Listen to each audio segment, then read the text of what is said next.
بسم اللہ الرحمن الرحیم۔ ہر نماز کے بعد 7 مرتبہ یہ دعا پڑھا کریں۔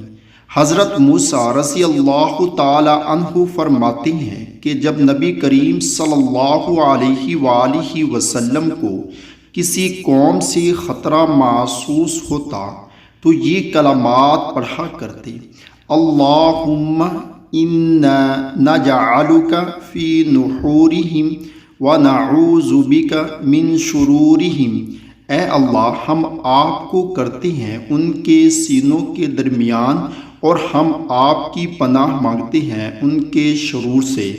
ہر نماز کے بعد 7 مرتبہ یہ دعا پڑھا کریں۔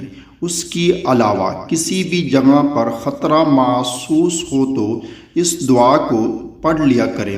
اللہ تعالیٰ سے دعا ہے کہ اللہ تعالیٰ عمل کی توفیق عطا فرمائے، آمین۔